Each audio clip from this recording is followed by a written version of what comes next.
Okay, सो हम लोगों ने इससे पहले जो टॉपिक डिस्कस किए हैं, जस्ट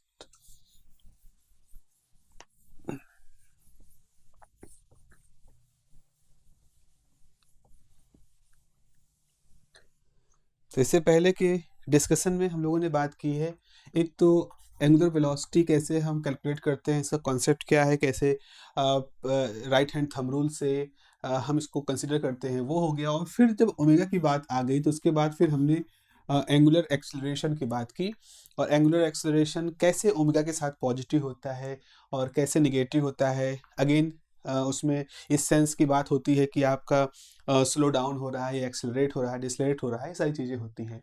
आगे अब हम लोग जैसा कि मैंने शुरुआत में ही कहा था कि जो पूरा लेक्चर है इसका जो आधार है वो एक किताब होने वाली है। This is the snake and holiday with the walker book, 8th edition है मेरे पास।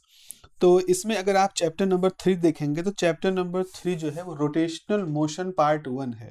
2 पार्ट में ये है और यही सबसे अच्छी किताब है, इससे बेहतर कोई किताब नहीं है। आप फिजिक्स को अगर तैयार करना है आप इसे तैयार करिए। आप कहते नहीं sir NCERT is something which is affordable, जो कि कोई भी अफोर्ड कर सकता है। इसका मेन पर्पज जो गवर्नमेंट की लिखी हुई किताब है और बहुत अच्छे से लिखी गई, डेफिनेटली अच्छे से लिखी गई है, लेकिन वो अफोर्डेबिलिटी उसकी है। उसको एक गांव देहात का आदमी जो बहुत ही लो परचेजिंग पावर को वो भी उसको खरीद सकता है।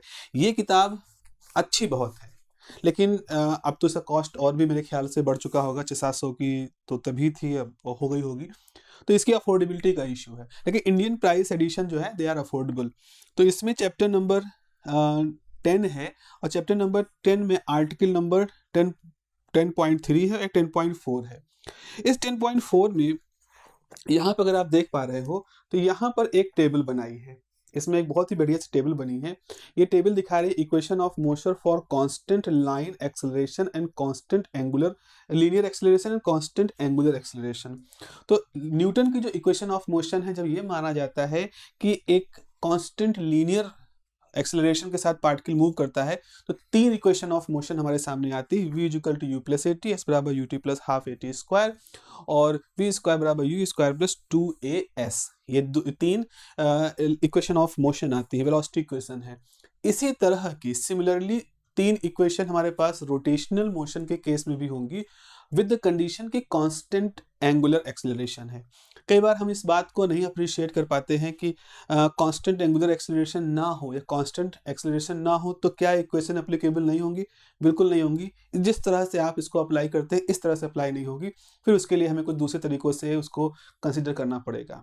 तो हम ये मान के चलते हैं कि एक्सेलरेशन कांस्टेंट है। अब एक्सेलरेशन कांस्टेंट होने का मतलब क्या है, जरा समझे बात को। एक्सेलरेशन का मतलब क्या होता है? एक्सेलरेशन का मतलब होता है change in velocity with respect to time. इसका मतलब है कि अगर इसकी वैल्यू 1 है तो delta v is the acceleration. Delta v is acceleration. Delta v क्या है? ये बता रहा है कि v final minus v initial is acceleration. दोनों के वेलोसिटी का अंतर एक्सेलरेशन है। तो ये कह रहा है कि अगर एक्सेलरेशन कांस्टेंट है, इसका मतलब हमेशा फाइनल वेलोसिटी और इनिशियल वेलोसिटी का गैप एक फिक्स वैल्यू है। मतलब there is always higher final velocity, lesser initial velocity, तभी तो एक्सेलरेशन यहाँ पे पॉजिटिव वैल्यू आएगी आपकी। तो जब कोई कार मूव कर रही है, तो जैसे मान लो कार मूव करनी शुरू की, यहाँ पर उसकी वेलोसिटी v1 थी, मान लो 10 यूनिट थी, तो यहाँ कितनी हो जाएगी? 20 यूनिट हो जाएगी। सो दैट इनके बीच का डिफरेंस 20 माइनस 10 बना रहेगा। उसके बाद जब वो यहाँ 20 पहुंचा तो अगले मान लो t बराबर 1 सेकेंड है, तो अगले 1 सेकेंड में क्या हो जाएगा? इसको 30 हो जाना होगा। तभी तो अब ये फाइनल हो गया है ना, और ये इनिशियल है, तो 30 माइनस 20 अब फिर 10 रहेगा। तो आप देख रहे हो कि ये 10 है अपॉन 1, इसको हमेशा कंसीडर करते रहना। तो यहाँ पर वेलोसिटी 10 थी, 20 हुआ, दोनों का डिफरेंस हुआ 10 unit divide by 1 second, acceleration है। फिर यहाँ 20 था तो अब ये इनिशियल हो गया, अब अगला फाइनल क्या है 1 सेकेंड बाद 30, तो दोनों का डिफरेंस 10 अपॉन 1 कांस्टेंट एक्सेलरेशन। तो अगली बार ये क्या होगा? 40 होगा, अगली बार क्या होगा? 50 होगा, अगली बार क्या होगा? 60 होगा। आप एक चीज देख रहे हो, एक चीज देख रहे हो कि कांस्टेंट एक्सेलरेशन का मतलब ये नहीं होता है कि वेलोसिटी कांस्टेंट हो गई है, ये कंफ्यूजन रहती है। कांस्टेंट एक्सेलरेशन का मतलब ये होता है कि जो वेलोसिटी की बढ़ने की रफ्तार है वो फिक्स हो चुकी है। अगर कांस्टेंट एक्सेलरेशन ना होता तो क्या होता, कुछ ऐसा होता कि इस 1 सेकंड में तो ये 10 से 20 हुआ, अगले 1 सेकंड में हो सकता है ये 20 से 50 हो जाए। तो यहाँ पर दोनों का डिफरेंस कितना है, 10 यूनिट, यहाँ दोनों का डिफरेंस है 30 यूनिट। और हो सकता है अगली बार ये फिर 20 हो जाए, तो अब की बार यहाँ पे क्या हुआ, final minus initial, 20 minus 50 minus 30 आ जाएगा, तो ये रुक रहा है। हम ऐसा नहीं करें, हम एक यूनिफॉर्म मोशन की बात करते हैं। तो जो पिछली इक्वेशन लीनियर इक्वेशन में हम लोग डिराइव करते हैं, वहाँ ये बात कहते हैं कि लीनियर एक्सेलरेशन। तो लीनियर एक्सेलरेशन का मतलब यहाँ पर क्या निकल के आता है कि कांस्टेंट रफ्तार से हमारी वेलोसिटी जो है ऑब्जेक्ट की लगातार लीनियरली बढ़ती जा रही है। अब यही शर्त आप एंगुलर केस में कहो।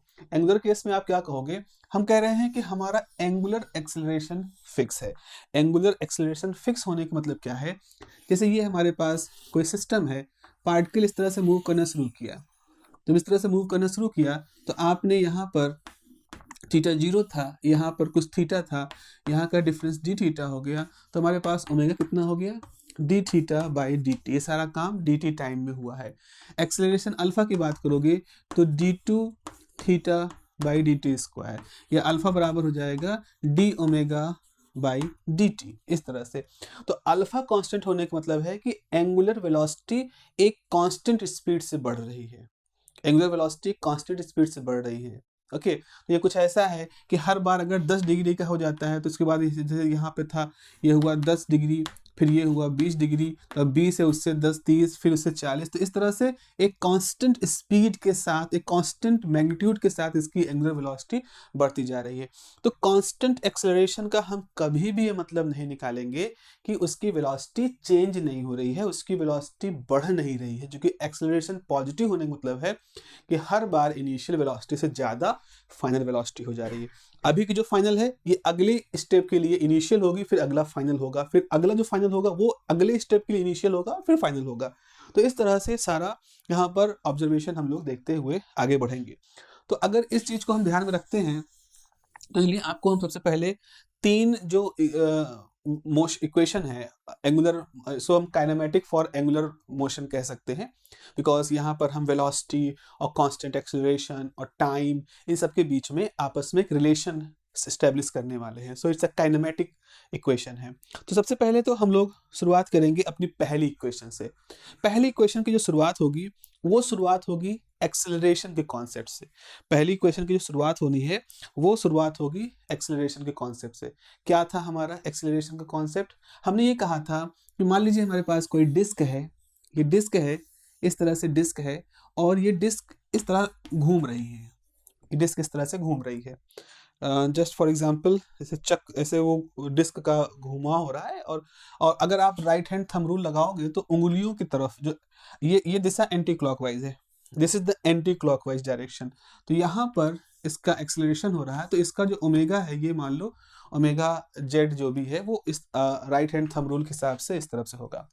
किसी समय किसी टाइम टी पर आपने देखा टी बराबर 0 मतलब शुरुआत में देखा कि इसकी एंगुलर वेलोसिटी कितनी थी, ओमेगा नॉट जेड, और फिर आफ्टर टाइम टी आपने देखा कि इसकी एंगुलर वेलोसिटी कितनी हो गई है, ओमेगा जेड फॉर एग्जांपल।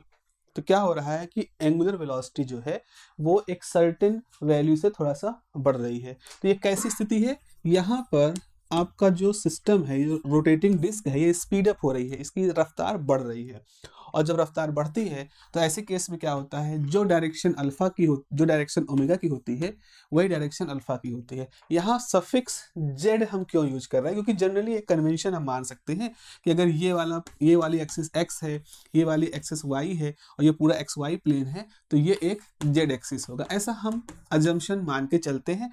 ऐसा कोई हार्ड एंड फास्ट रूल नहीं कि ऐसा ही मानो, बट ये ऐसा है जैसा कि टेक्स्ट बुक की बात करें तो इस टेक्स्ट बुक में ऐसे एजम्पशन को लेकर के चल रहे हैं, तो हम भी वैसा लेकर चल रहे हैं। ऐसा इसमें कोई बहुत ईगो हर्ट होने वाली बात नहीं है हमारे पास।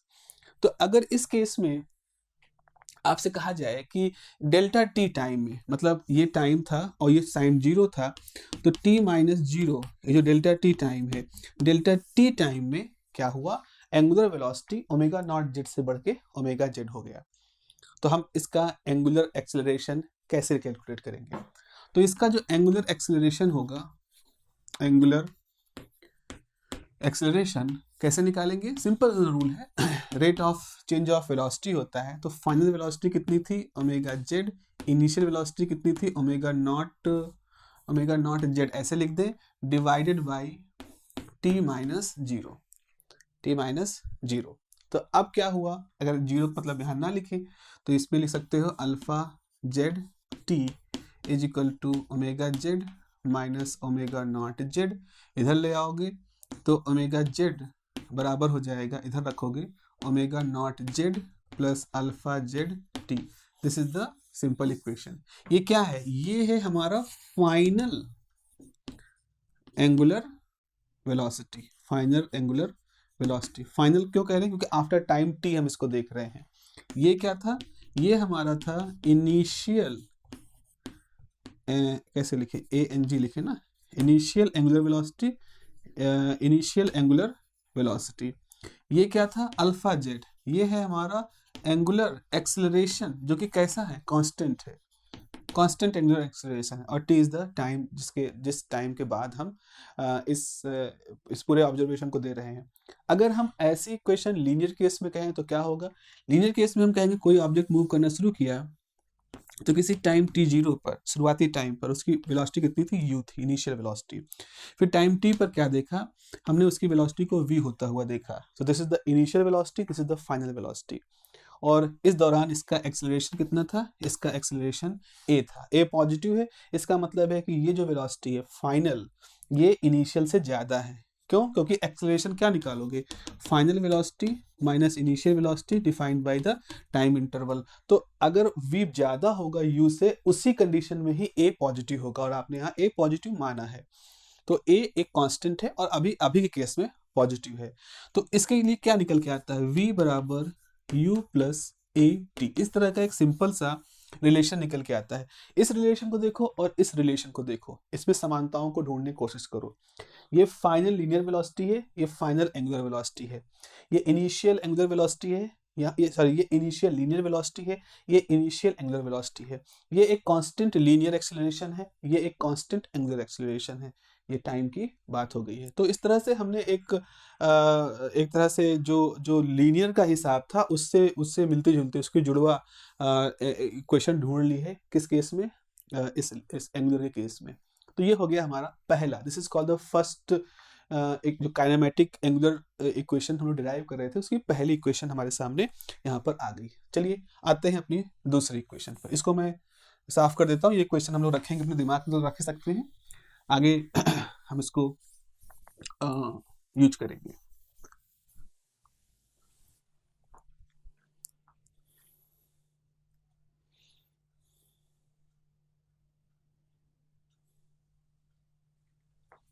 ओके, तो अब आते हैं अपनी सेकेंड इक्वेशन के बारे में। और सेकेंड इक्वेशन में हम देखेंगे सीधे तौर पर कि जो कांस्टेंट एंगुलर एक्सेलरेशन की बात मानी जाती है, इसका उपयोग कहाँ पे होता है। तो सबसे पहले तो हमने क्या कहा है कि हम ये कह रहे हैं कि हमारा कांस्टेंट एंगुलर एक्सेलरेशन है, ठीक है। हमारा जो एक्सेलरेशन है वो कांस्टेंट है, एंगुलर एक्सेलरेशन कांस्टेंट है। अगर एवरेज अगर कांस्टेंट है तो हम एक चीज लिख सकते हैं, उस केस में आप जो अल्फा है, जो अल्फा की वैल्यू है, उस अल्फा की वैल्यू को आप एक खास तरीके से लिख सकते हैं।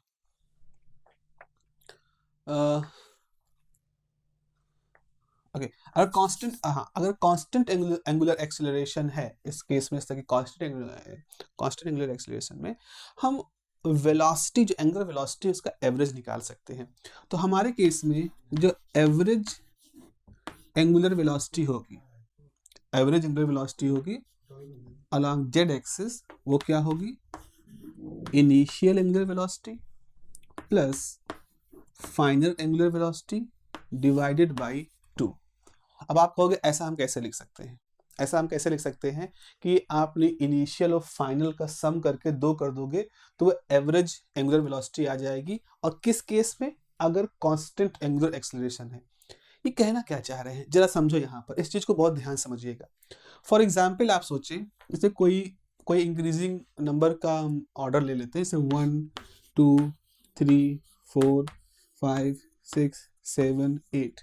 तो यहाँ आप देख रहे हो ये सारे नंबर एक कांस्टेंट तरीके से बढ़ रहे हैं। तो आप सोचो, मान लो ये कोई वेलोसिटी की वैल्यू है, तो इनिशियल वेलोसिटी 1 है तो फाइनल 2 है, एक का डिफरेंस है। फिर ये इनिशियल है, फिर अगली फाइनल 3 है, एक का अंतर। ये इनिशियल है, ये फाइनल है, एक का अंतर। तो अब जरा इसका एवरेज निकालो कितना होगा। चलो निकाल के देखते हैं एवरेज कितना होगा। तो ये हो जाएगा 2 1 3 3 3 6 6 4 10 5 15 15 6 21 21 7 28 और 28 8 36। तो हमारे पास इसका टोटल सम कितना आ जाएगा? 36। एवरेज निकालने के लिए किससे हम डिवाइड करेंगे? 1 2 3 4 5 6 7 8 8 एंट्री है, ठीक है। अब इसकी वैल्यू कितनी आएगी? तो अगर डिवाइड करोगे तो आ जाएगा 8 8 4 जा 32 और 8 5 जा 40, 4.5। तो इसका जो एवरेज है कितना आया? 4.5, जैसा कि एवरेज निकालते हैं। लेकिन चूंकि यहाँ पर एक कांस्टेंट वैल्यू के साथ चीजें बढ़ रही थी, तो आप ऐसा भी कर सकते हो, जो यहाँ कहा गया है, आप सिर्फ इसकी इनिशियल वैल्यू लो और सिर्फ इसकी फाइनल वैल्यू लो, दोनों को जोड़ दो। तो जोड़ो भाई, 1 + 8, और चूंकि दो ही वैल्यू ली है, 2 से डिवाइड कर दो, कितना जाएगा? 9.2। वैल्यू क्या आ जाएगी? 4.5।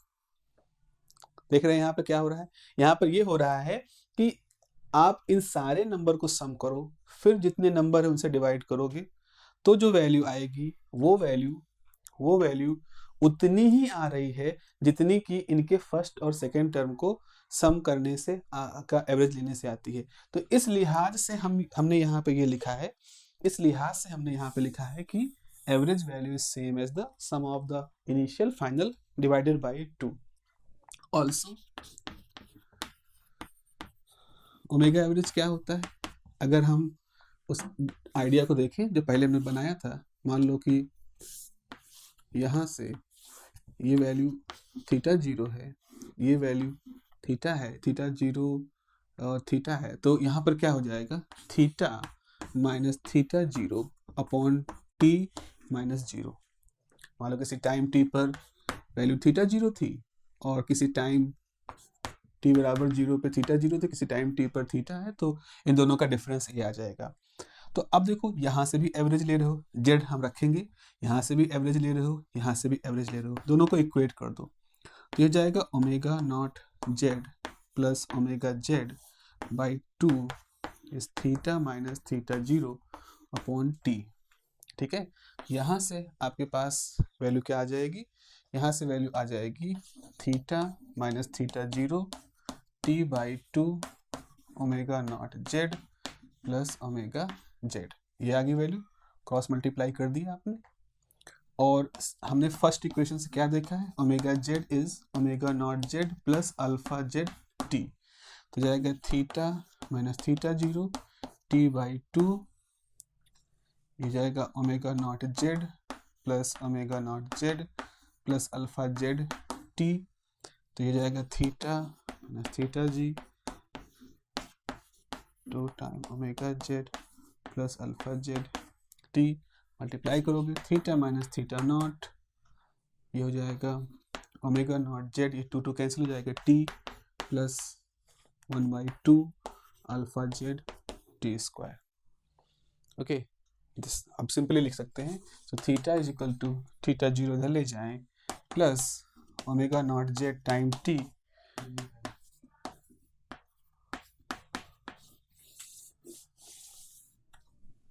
Okay, this is the second equation for angular motion.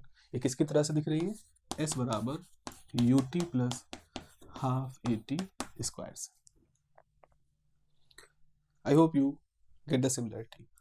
Okay, चलिए फिर अब इसके बाद फिर हमें थर्ड इक्वेशन इसके हम डिराइव करके देखते हैं। ओके, सो ये हमारे पास ये हमारी सेकेंड इक्वेशन है उस रोटेशनल मोशन के सीरीज में। तो फर्स्ट हमने पहले डिराइव कर ली थी, सेकेंड है। अगर हम इसको डिफरेंस देखें तो थोड़ी देर के लिए अगर आपको थीटा माइनस थीटा नॉट को समझना हो, तो थीटा माइनस थीटा नॉट जो है वो एस के बराबर है। Okay, theta minus theta naught S के बराबर है। ये बिल्कुल वैसा है जैसे कभी पार्टिकल यहाँ पे था और उसके बाद जब वो यहाँ से पहुँचा तो आपके पास ये डिस्टेंस था थीटा, ये एंगल थीटा है, ये एंगल थीटा नॉट है। तो इस गैप को हम थीटा माइनस थीटा नॉट कह रहे हैं। ये बिल्कुल वैसा है जैसे कोई लीनियर मोशन कर रहा हो, वो यहाँ पे रहा हो x1 पर, फिर पहुँच गया है x2 पर, तो जो डिस्टेंस है ये x2 minus x1, this is the distance covered by the object, तो s हो गया। तो ये s हो गया, ये जो है हो गया इनिशियल वेलोसिटी, ये हो गया टाइम, हाफ है ही, यहाँ पर अल्फा जो है a जैसा है, t स्क्वायर है। तो आप देख रहे हो कि ये दोनों चीज़ें आपस में बिल्कुल मिल रही हैं। तो this is the second law of velocity equation जो है हमारे पास। अब आते हैं अपनी आखिरी इक्वेशन के पास, थर्ड इक्वेशन के पास। तो थर्ड इक्वेशन के लिए हम शुरुआत वहीं से करेंगे। हमारे पास क्या है, सेकेंड इक्वेशन है theta minus theta naught is omega initial angular velocity time plus half alpha Z t square. ये था हमारे पास। ऑलरेडी जो पहली इक्वेशन हम लोग ने डिराइव की थी, तो हमने अल्फा जेड कैसे डिफाइन किया था। अल्फा जेड हमारे पास डिफाइन था omega naught minus omega not Z by T minus zero T था। यहाँ से आप टी निकाल लोगे, तो यहाँ से टी निकाल लोगे तो omega minus omega not Z by alpha Z, ये आपने यहाँ से टी कैलकुलेट कर लिया। अच्छा, करना क्या वाले हैं, अगर हम इसको इक्वेशन नंबर 1 कहें, इसको इक्वेशन नंबर 2 कहें, तो इक्वेशन नंबर 2 से टी की वैल्यू इक्वेशन नंबर 1 में कर देंगे। इससे क्या होगा, यहाँ से टी का एक्सप्रेशन आ जाएगा, यहाँ से टी स्क्वायर का एक्सप्रेशन आ जाएगा। इसे कहेंगे टी को एलिमिनेट करना, तो हम यहाँ पर eliminate T from equation 1, eliminate करना है इक्वेशन टी को इक्वेशन नंबर 1 से। तो ये हो गया alpha minus alpha not omega initial omega, this is omega minus omega Z alpha Z plus half alpha Z omega minus omega Z alpha Z का whole square, है ना। T की वैल्यू आप वहाँ पर रखते चले जा रहे हो। So theta minus theta naught, this is the displacement kind of thing. यहाँ से क्या होगा, ओमेगा नॉट जेड मल्टीप्लाई कर दीजिए ओमेगा नॉट जेड का स्क्वायर अल्फा जेड प्लस आपके पास हो जाएगा 1/2 अल्फा जेड, और ये हो जाएगा omega square omega naught Z square minus 2 omega naught Z by alpha Z का होल स्क्वायर। ये अल्फा जेड इसको कैंसिल कर देगा, तो हमारे पास क्या बचेगा, ये ऐसे लिख सकते हैं, इसको हम लिख सकते हैं 2 टाइम। अब क्या करो, आप इसका एलसीएम ले लोगे, तो जब इसका एलसीएम लोगे, यहाँ है अल्फा जेड, यहाँ 2 अल्फा जेड, तो एलसीएम जो है 2 अल्फा जेड आ जाएगा।